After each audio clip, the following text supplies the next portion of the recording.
सुनील जी, आप तो मेरे सपनों के राजकुमार से भी ज्यादा गोरे और सुंदर निकले। मुझे तो लगता था कि मुझसे ज्यादा गोरा शायद कोई हो ही नहीं सकता, पर आपने तो सुंदरता में मुझे भी फेल कर दिया।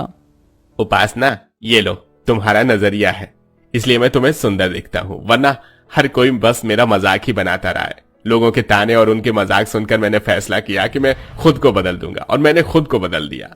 लोगों की बातों पर ध्यान मत दो, आप बहुत सुंदर हैं। अच्छा, वैसे आप मुझे हनीमून पर कहाँ ले जा रहे हो? जहां तुम कहो। मैं तो कहता हूं कि हम एक साथ डिसाइड करते हैं कि हम बाहर कहाँ घूमने जाएंगे, पर उससे पहले हम 5 स्टार होटल में चलते हैं एक साथ डिनर करने के लिए। क्या 5 स्टार होटल में? Thank you so much Sunil ji, मेरी जिंदगी में आने के लिए।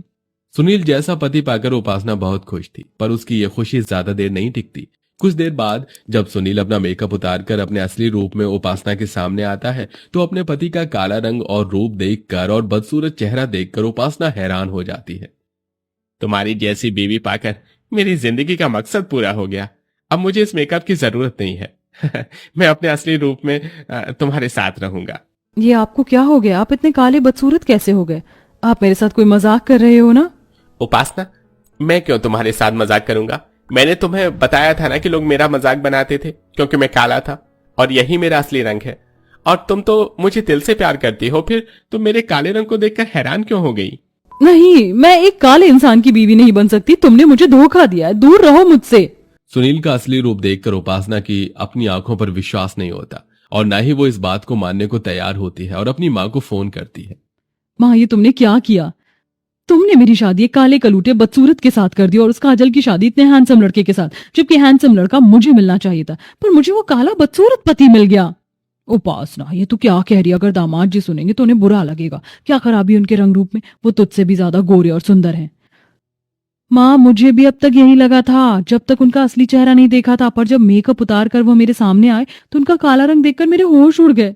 आपने मेरी शादी गलत लड़के से करवा दी। मैं अपने काले बदसूरत पति के साथ चलूंगी तो क्या कहेंगे लोग? गोरी को काला और काली को गोरा पति मिल गया। नहीं माँ, मैं ऐसे आदमी के साथ नहीं रह पाऊंगी। मैं आ रही हूँ आपके पास। जहां उपासना अपने काले बदसूरत पति से परेशान थी, तो वहीं दूसरी ओर काजल की जिंदगी का सारा दुख धीरे धीरे खत्म होने लगता है। काजल, हम सिंगापुर जा रहे हैं घूमने के लिए।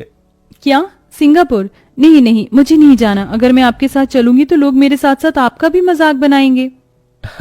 तो बनाने दो, मुझे फर्क नहीं पड़ता, और तुम्हें भी फर्क नहीं पड़ना चाहिए, समझी? तुम अब चलो, पैकिंग कर लो, कल ही निकल रहे हैं हम।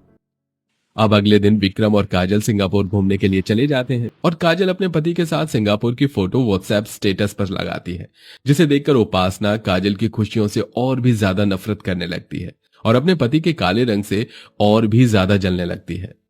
काश कि मेरी शादी विक्रम से होती। मैं इस काले सुनील को डिजर्व नहीं करती और ना ही विक्रम उस काजल को, पर फिर भी लंगूर के हाथ में अंगूर और मुझ जैसी सुंदर सी लड़की को ऐसा बदसूरत पति मिल गया। काजल का स्टेटस देखकर उपासना को बहुत गुस्सा आता है और वो गुस्से में अपना फोन तोड़ देती है। फोन टूटने की आवाज सुनकर सुनील वहां आता है। क्या हुआ उपासना, तुम अभी भी मुझसे नाराज हो? मुझे माफ कर दो, मैंने तुम्हें अपने काले रंग के बारे में नहीं बताया। दूर हो जाओ मेरी नजरों से। मुझे काले लोगों से सख्त नफरत है और अब मैं तुम्हारे साथ इस घर में एक पल नहीं रह सकती। उपासना, तुम ये क्या कह रही हो? माना कि मैं काला हूं, पर मैं तुमसे सच्चा प्यार करता हूं। तुम्हारे लिए मैं सब कुछ कर सकता हूं। तुम सिर्फ एक रंग के लिए मेरे साथ ऐसा नहीं कर सकती। सुनील उपासना को काफी रोकने की कोशिश करता है, पर उपासना नहीं रुकती और अपनी माँ के पास चली जाती है। तो वहीं दूसरी ओर शादी के बाद काजल को सारी खुशियां मिलती हैं, जिसके लिए वो तरसती थी। शादी के बाद काजल एक खुशहाल जिंदगी जीती है और उपासना सारी जिंदगी अपने मायके में रहती है।